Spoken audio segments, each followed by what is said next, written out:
There are three pillars that I've used in my own investment career to grow my portfolio in a very stable way, yet still allow it to grow exponentially. And so these are three things that I've used. I kind of categorize them in these three categories. Whenever I'm investing into anything, it usually falls into one of these categories. And then from there, I can start diversifying, right? So I have like a three-legged stool, if you will, in my investment portfolio.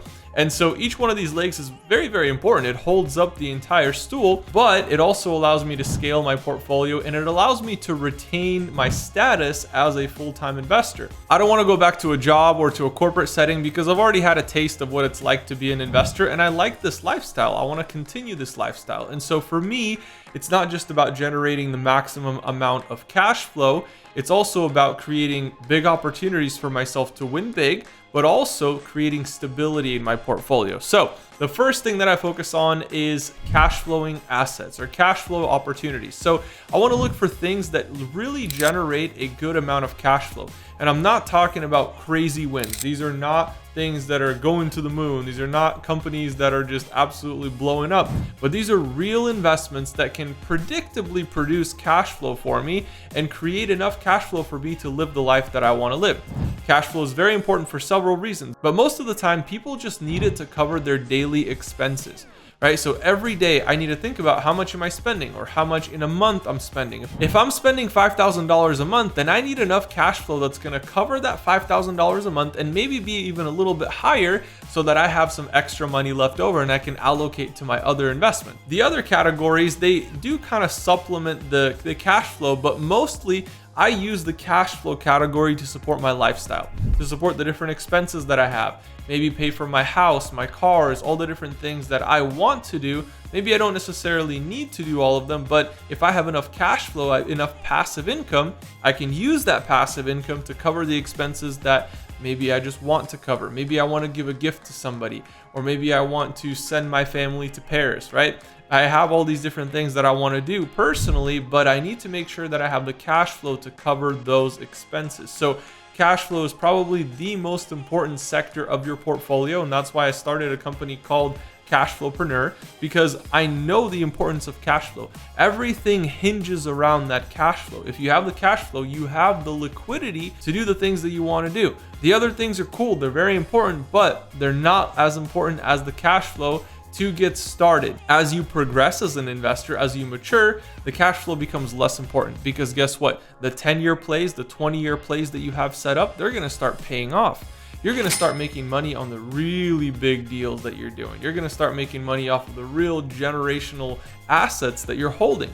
So that brings me to my second pillar. My first pillar was cash flow, which is different things and ideas and strategies and investments, assets that produce cash flow for me. And the second pillar is generational assets. So these are assets that can really produce generational wealth. I'm trying to create wealth that's going to outlive me. This is not for my lifetime. This is something that, yes, I am going to benefit from in maybe 5, 10, 15, 20 years. But the main goal of this is to create generational wealth that's going to live on for generation after generation after generation. This is for my children's children's children. I'm buying these assets and creating generational wealth that's really going to make a difference. I'm doing something that's going to make a long-term impact. And so I know that maybe I can't quite rely on that income or that cash flow that I'm going to make immediately from those investments, because it's a generational asset.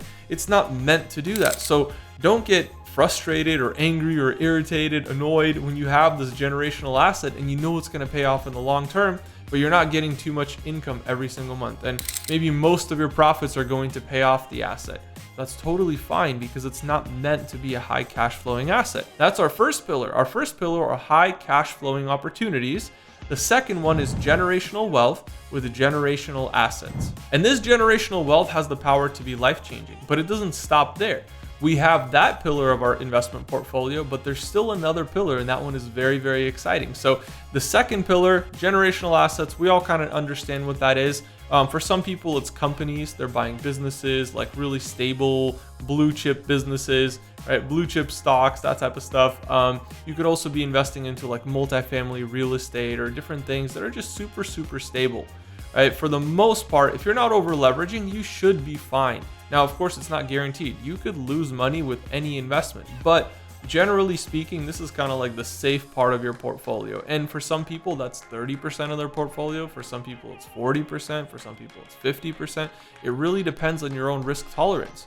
But I know for me as an investor, there's a certain percentage that I have allocated to these generational assets to make sure that I'm safe and I'm protected and I'm cash flowing over here in pillar 1, but pillar 2 is really building wealth for me.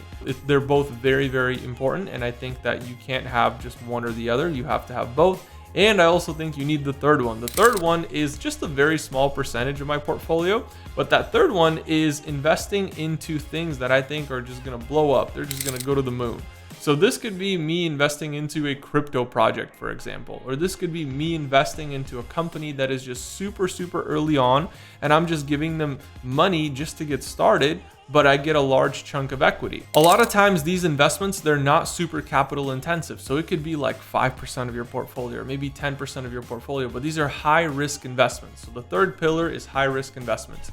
We invest into things that we think, man, like this is really high risk. I could have about a 90% chance maybe of losing all my money, or in that pillar at least, right? I have a maybe 50% chance of failure, but the other 50%, if this really works, if this wins, I could make a lot of money. So we want to set ourselves up for success. We put ourselves in a position where we can make a lot of money from these investments, but we also understand that maybe it's just high risk. Maybe it's something that doesn't work out. Maybe it's something that won't work out.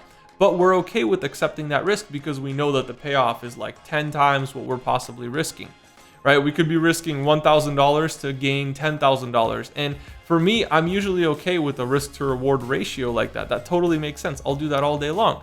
And in fact, you could be wrong most of the time with a setup like this, but because you have such a high reward, when you do win on those investments, you really win big. And most of the time you're able to cover the expenses that you had on the losing investments in this high risk category. Make sure that that's not the only category that you focus on. There are some people that think that they're just going to invest into high risk investments and that's their bread and butter, and that's the only pillar that they need, the only leg of the stool that they need, and they're left with the one-legged stool. And what does a one-legged stool do?